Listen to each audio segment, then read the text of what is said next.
ANRF is an organization to catalyze India's rise as a research and innovation powerhouse. And over the course of the next few minutes, I'll give you an overview of this. Okay.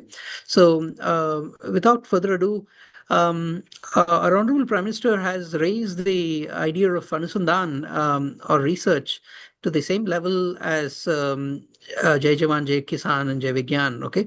So the key point here is that the future of India and the achieving the goals of Viksit Bharat is going to rest on multiple pillars, and human capability that we have and the ability of our human minds to think, to do research, and to enable a new kind of economy is going to be our key asset going forward. In addition to all the other investments the country is making in infrastructure, whether it's physical infrastructure like roads, ports, railways, and airports, and all the other kinds, and power infrastructure, and so on and so forth, as well as the digital infrastructure like Aadhaar, um, all the Jam Trinity, as well as UPI and beyond the India stack, and so on. So think of that as physical infrastructure, digital infrastructure. Now we're talking about human and social infrastructure. And you all sitting in the room are our asset of India to take us forward.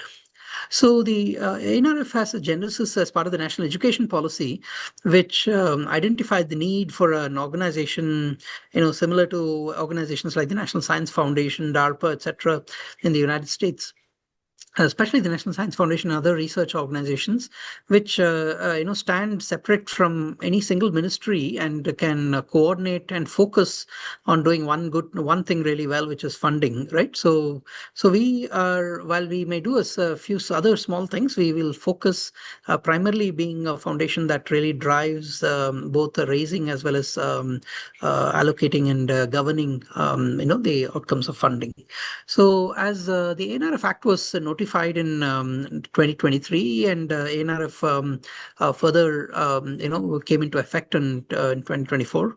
Between the 2020 and 23, there were several other expectations that ANRF had. We had to do a lot more mission mode programs, and ANRF itself is a broader mechanism for funding in India, and you will see this in the way we go forward. So therefore, our agenda here in ANRF is in some ways much larger than what a National Science Foundation or DARPA, even the combination of them, is in the United States. So the governance structure here is we are presided by the Honorable Prime Minister, and there's an executive council chaired by the Honorable Principal Scientific Advisor to the Government of India, and then I represent the execution of all of their directions. So the governing board had a meeting last year and has given directions, and then we are rapidly operationalizing and executing all of these over the last year. So if you want a one-slide summary of ANRF, this is a one-slide summary, I would say. So ANRF is designed to, catalyze and revolutionize the research and innovation infrastructure in India, primarily through funding mechanisms of various kinds. So, of course, the line departments will continue their funding, whatever they're doing. They're not going to interfere in those things. But going forward, ANRF is going to have two major mechanisms. One is called the ANRF Core, where we are going to do grant in need funding of different types to really transform the foundation of India's research and innovation ecosystem, as well as drive mission mode research. Okay, I'll explain all of this shortly. But then there is another fund being created, has been approved for creation, as well as has been created right now and will be announced shortly, called the RDI Fund. And some of you might have heard of this as the 1 lakh crore fund. This is not a grant program. This is a patient capital program, which means it is capital in the form of, the difference between capital and grant is when I give you the money and I don't expect it back. Whereas a non-grant means that it's capital, which means I give you money, I expect it back. Okay. So patient capital is I might be patient, but I still expect the money back. Okay. Because it's taxpayers' money. And then, of course, the returns and so on can be differential, as well as when the returns can come, we can be patient about, and so on and so forth. So I think that's the nature of that capital. So that will be announced, and a lot more details coming out shortly. So the RDI fund at a very high level is a 1 lakh crore fund that is going to be coming through ANRF, where ANRF is the custodian of the money. and coming from the central government through the anchor ministry DST and as a loan. So there are two parts. Our grant funding is for the grants, and the RDI is a loan. Even we have to give back the money to the taxpayers back. Okay, we in turn then allocate it to second level fund managers who are charged with the mission of deploying that capital, and all those details will be laid out shortly. But broadly, there are second level fund managers who can be alternate investment funds, they can be focused research organizations or deep tech fund of funds, etc., etc. There are some other categories like DFIs and NBFCs and so on, and even some corporates can come. That primarily, that whole fund is primarily for private sector, whereas the other funds are primarily for academia labs and the collaboration between that and the private sector. So the Executive Council and the EGOS, which is a empowered group of secretaries, are important governance elements here. Okay, so I will pay more, attention in our talk towards the rest of ANRF, which is the core funding or the core grant funding of ANRF. Here again, we are organized into two parts. One is horizontal and vertical. Horizontal is broad-based funding, similar to how National Science Foundation does funding, and it is exemplified by programs like our ARG, which is our Advanced Research Grant programs, and the PMECRG and other fellowship programs, and so on and so forth, right? So we'll be doing more in the space. So I want to emphasize that we intend to fund basic research. We intend to deepen our funding for basic and interdisciplinary research. We are also increasing our funding in different mechanisms and so on. So there is sometimes some worry that ANRF is losing focus or not funding basic research. That is absolutely not true. We are actually increasing the funding for basic research, but we will govern it very differently from how we will govern more mission mode research. Okay, so the vertical part is more mission mode and more targeted and more directed research, if I can call it that, whereas horizontal is more broad-based, and will be many smaller grants, whereas vertical might be larger grants, but much more accountability as well as mission-oriented focus and governance around it. We'll also be working with industry, startups, MSMEs, and others to partner and complement around this. And different programs have different structures that enable such partnerships. I'll explain some of that going forward. So another way of looking at ANRF is all the horizontal programs. You can think of that as the foundational things. So we have a foundation of science, we have foundation of interface of science and technology with social sciences, humanities, and a wide variety of capacity building capabilities, both fellowships and events and other support, travel support, etc. And then vertical is more uplifting the research ecosystem. We want to broaden the distribution of excellence, and that's one of the key pillars from our founding documents, such as the National Education Policy. And then mission mode research, which is a lot more focused on specific sectors, specific societal problems, and so on. And we're going to be doing many more things around industry academic collaboration, more directly, translational and other things. But notice that each of these are different, and we will not be schizophrenic. And when we do one thing, we will govern it appropriately, and so on. So and then along with it is a lot of work on ease of doing science, where we are aiming to reduce the burden on individual principal investigators, and then concentrating all administrative functions or more of the administrative functions in nodal officers. So IISER Bhopal needs to have a nodal officer who is from the administration of research, and working with counterparties on our side. In case that has not yet been appointed and so on, I would urge your leadership to kindly appoint one and let us know, because that needs to happen. Only then then the load on the PIs can principal investigators be reduced. And then overall, we'll be doing many other tools and dashboards and other sorts of things and platforms of nature that establishes ANRF as an apex for research and innovation. And we will also collaborate as well as coordinate across multiple ministries and so on. So that's the sort of like a house or Acropolis sort of view of ANRF. Okay, and you can sort of map our various programs. As you can see, many of our current programs as well as refashioned programs are part of the foundation, and we are increasingly launching new programs that are more in these pillars and verticals, and we'll be doing many more as we go forward. Okay, just to give you a sense of our current programs, the PAIR is an example of a vertical program focused focused on broadening the distribution of excellence and having a hub, which is one of the leading institutions with multiple spokes, which are aspiring institutions. And then these aspiring institutions, we are supporting both the combination of facilities, people, and we have a PM professorship programs where we are supporting potential professors going to these institutions. And we have selected 7 such networks, as well as supported at a smaller level 11 more such networks. And we will be doing further rounds of these things going forward, right? So our goal is to both increase the funding and support to these spoke networks, but also with the mentoring support as well as collaboration support of the hubs, so that we can uplift them much faster than the horizontal programs for early career. I should mention that the current cycle of PMECRG is again open, and I would strongly urge the folks who are eligible for PMECRG to kindly apply to that. And then the Maha EV mission is an example of a mission mode program. So again, would like to draw your attention to various mission mode programs. We have many we have launched. Electric mobility is one where we selections have done. There it's underway. MedTech is currently getting a lot of proposals coming in. We have done a couple of webinars on this. We have just we are going through an AI meet science and engineering, since there's a meeting around data sciences and so on. So I would urge you all to look at the AI for science and engineering. It's a significant program that you could submit to, and so on. So we're going to be launching some others. There is a one on 2D materials on the road right now, as well as we'll be launching one on critical raw materials and one more on drones shortly. So we're also looking at how we can launch more societal programs which are vertical in nature. Either we combine a bunch of them and launch them together, or we do some particular verticals, we do something special.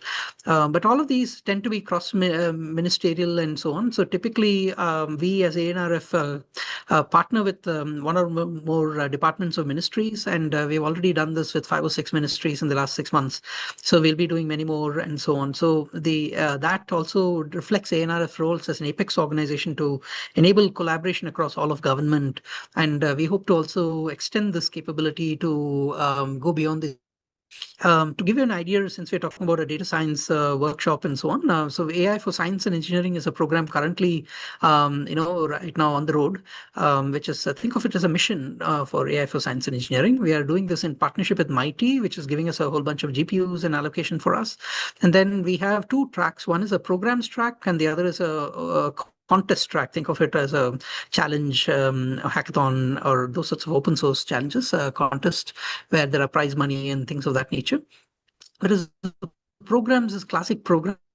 We have organized it into 4. Into each one we are doing with a different set of ministries: AI for Bio and Life Sciences, EBT, as well as some external partners like Gates Foundation and so on. AI for Weather and Climate Modeling we are doing with MOES, Ministry of Earth Sciences, and their Mission Mousen program. We are doing engineering design, AI for Engineering, AI for Science, AI for Engineering Design, and accelerated material development in partnership with DRDO and so on, right? So you can see us bringing in whole of government, multiple scientific departments involved in this. And our intent here is that all the outcomes of this particular program will be open source models or open source data. And the goal is to then organize them as part of AI Kosh, which the mighty India AI mission runs, and then also loosely organize them as a coherent set of entities or capabilities that can then drive the creation of new applications in drug discovery, biochemical discovery, climate and weather, aerospace design, advanced material design, etc., etc. So our goal is to then, therefore, overall help India transform how we do science and engineering, especially IISER Bhopal being one of the premier science education institutions and research institutions. I would urge you to really take this opportunity and both collaborate and submit to these programs, and also take advantage of the various mechanisms here to really transform how you do science, and how you take the impact of science, deep science to deep tech. Okay. I firmly believe that there is no deep tech without deep science. But at the same time, the deep scientists must remember that they are no longer in the world of Einstein, where he was a patent clerk and did his theories in isolation. Whereas now we are in a world that is connected, which is a world of social media. So please do your deep sciences, but also take responsibility for dissemination through social media, etc.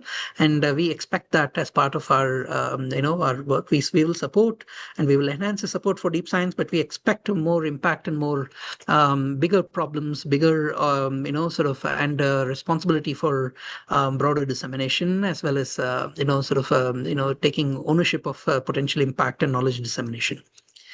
Okay, so there are other programs which we have done. I will skip some of these, which are currently underway, and some of them we are expecting proposals over the next month or so, right? So I will not get into some of these. These are just some of the things I've mentioned: medtech and 2D materials and pair, etc. Okay, so this gives you an idea of the distribution of entities, and this is just the category A. There is also 80 other entities that have been given some support under category B, and they're eligible, etc., to come further in future. So the PM ECRG is again a primary method. We support our early career researchers. The ARG program, I'm sure many of you might have submitted proposals. We are under review. It's taken a little bit longer because we've gotten tons of proposals, over 12,500 proposals we've gotten here. So it's been taking us a longer time than we expected. But we are also improving our capability to do better in evaluation. So we've recently closed a program called the Convergence Centers program for bridging social sciences, humanities, and science and technology, and we'll be establishing centers and so on. This is also under evaluation right now.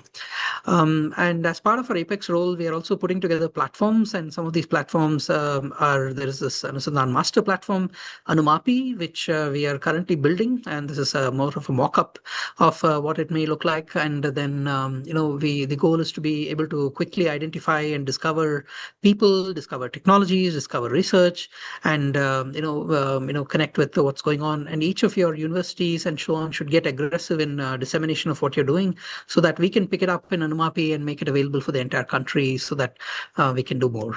In further, we are using social media very strategically from ANRF to not just blow our own trumpet or announce our programs, but more of amplifying the research and impact of you. So as individual researchers, we want each of you to build your brands, each of your teams to build the impact of what you're doing. And we are in the process of amplifying. So we have created for each of our line programs, we have created channels which can be used as well.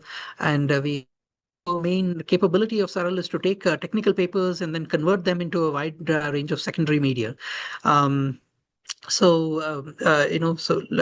know why the internet technology is unstable. Let me change my network here. Are you able to hear me? Can somebody give me a thing whether you're able to hear me or not? Yes, sir. As of now, you're audible. You are disrupted for a few seconds. I'm just going to change. I'm going to change my screen. Just let me know if you're able to hear me now. Yes, sir. Your screen is also visible. Yeah. Okay. Yeah. Okay. Great. So SARL is an initiative, really, not just a simple tool and so on. Again, I would strongly encourage all researchers to start using SARL. It's a very, very easy tool, and we are now creating single-click capabilities. And in fact, we're calling it SARLify, where you can go to any preprint or archive type of paper and convert it automatically into social media. In this case, videos, etc. We are now extending it to posters. We are extending it to patents, to posters, a wide variety of. We want to take a wide variety of primary media, convert it to a wide variety of secondary media, and use it as a means for knowledge diffusion, for democratizing research, as well as for technology diffusion, for collaboration, for research impact, and other things. So please take it extremely seriously. This is something which I've been urging on social media, and I would strongly expect In fact, we're going to make it a requirement in our, sort of funding. If you get any funding from me, or if you have any funding from me, whether in the past or the future, please expect to be a lot more active on social media. This is for your own good, because we would like to then amplify and celebrate the work done by our colleagues. We are also doing lightning talks. We'll be doing many more media related things. But our goal of media is not just to market and use it as a PR mechanism. Our goal of media is to use it as a first class science dissemination mechanism and really aggressively promote and all our researchers and research done in India. So if you are not using Saral, if you're not being active on this thing, you're missing a big trick, and you'll soon be in breach of your commitments to me. So please take it seriously and adopt it. Okay, is the message I'd like to give you. But I hope you'll find it exciting, because this is all part of a whole bunch of open science publishing, and ultimately a community we want to create and show the power of what India's research can do. Okay. Broadly, we are also driving partnerships where donors and partners can co-invest in our programs and so on. So I will leave this page on for a second. These are various of our links. You can follow us on various social media, pick up any one of the social media and connect to us, whether it's on LinkedIn, on Twitter, on Facebook, on Instagram, on YouTube. We are there. Okay. And if you're not following us, you're missing a lot of interesting things, as well as, we are going to be amplifying this thing. So, if you're mentioning interesting things you're doing, please use the hashtag ANRF India, which we will then, be amplifying. And also, if you want me to read your papers, please use Saral and make a simple video and post it on LinkedIn. I tend to watch every Saral video that's being made and posted. Okay. So if you want the attention of the CEO of ANRF, you know what you need to do. Okay. With that, I want to say thank you, and I hope you have a great conference. And look, ANRF intends to transform India, and what that means is, you need two to tango. We will do our bit from the government, both in terms of funding as well as catalyzing, and using all these platforms and cheerleading and various other things we need to do. But I need the community to step up. It's no longer, a fund and forget model or laid back model of research. We are going to do much more exciting, vibrant, collaborative, as well as impactful research. And that's an exciting future we all want to do go together. Okay, with that, thank you. If you have a few questions, I'd be happy to take it.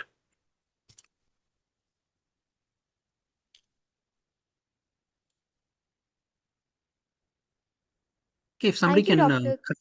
yeah, if you can moderate, it'll be great. I can't hear any questions. Thank you, Dr. Kalyanaraman, for that insightful talk. It is now my pleasure to invite Head of our department, Dr. Tanmay Basu, to kindly thank Dr. Kalyanaraman for his words and also share some words about Department of Data Science at IISER Bhopal. Good morning, sir. Thank you for your enlightening talk, particularly when you said like deep tech is not possible with deep science. Because it's our IISER's vision is to promote science-based innovations and technology. We have a very active incubation cell, which actually actively working on incubating startups. Many of our students have startups. That's what actually we wanted you here in person, but because of your busy schedules, you could not. But I'm sure like in future, we'll be able to have you here so the students will feel motivated. Hey, look, if you guys, thoroughly each of your papers, I will see each one of them. Each one I will read. Okay, yeah. if and only if you guys do use it. Okay. You already have a feedback on that. So, yeah. Okay, And but I'm not seeing action. Okay, so that's why I'm telling. yeah, we will. Yeah.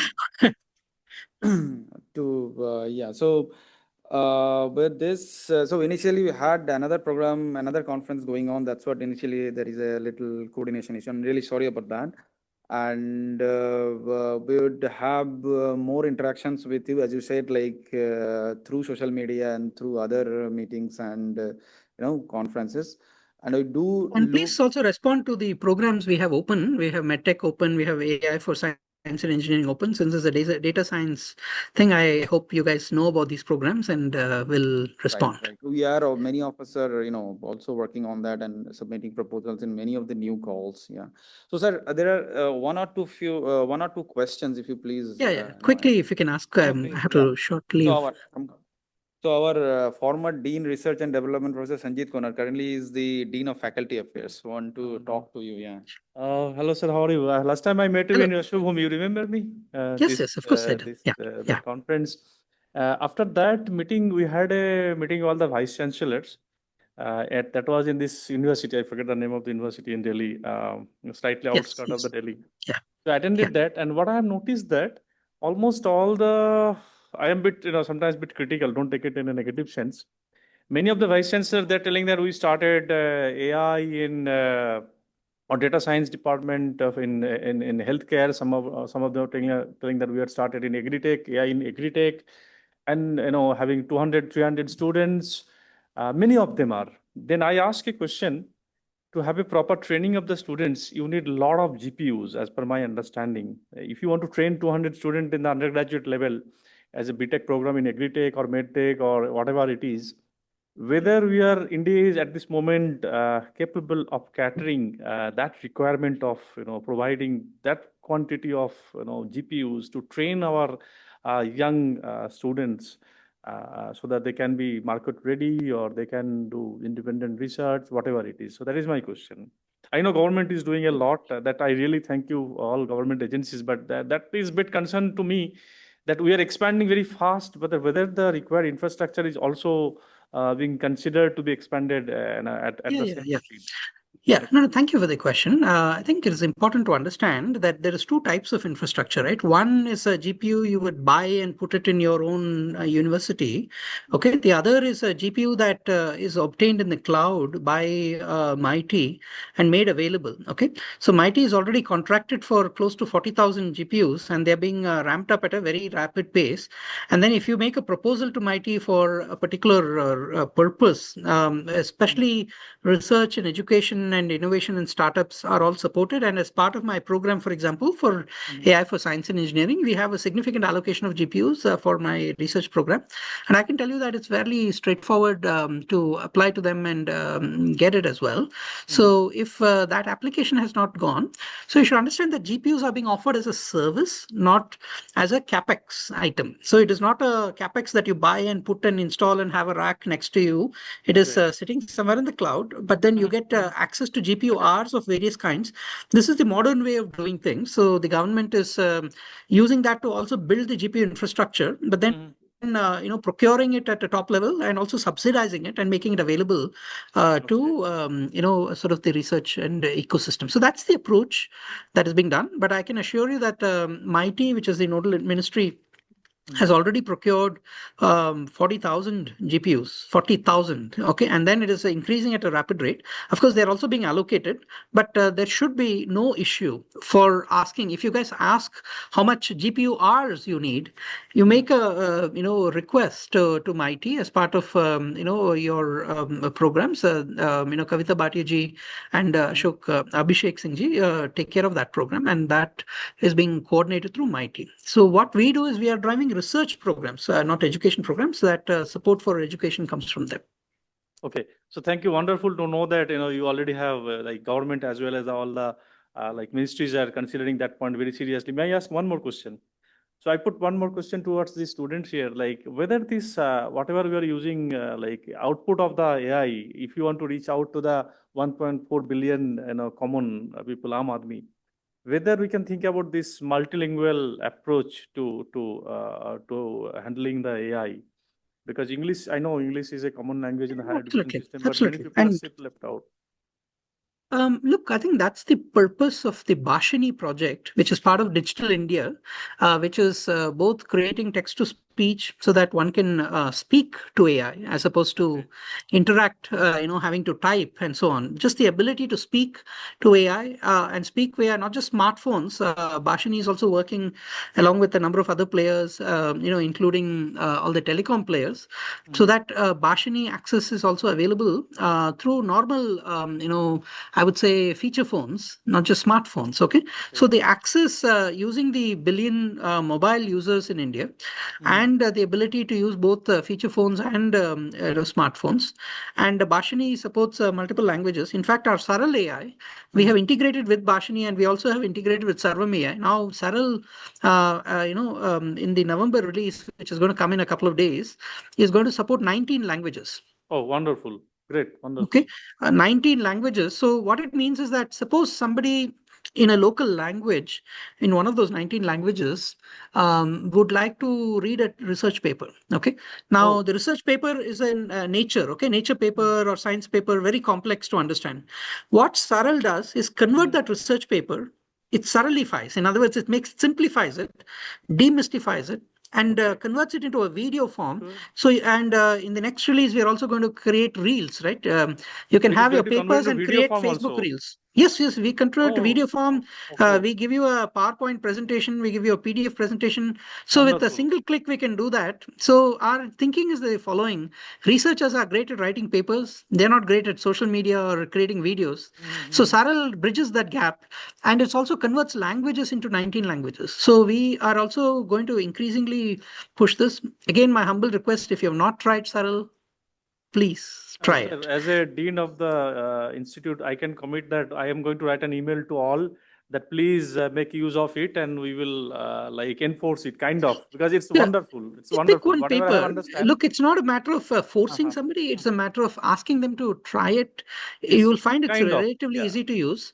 And once you do it for one paper, you'll get hooked onto it. Okay. And anybody can do it. You can be a student and use it.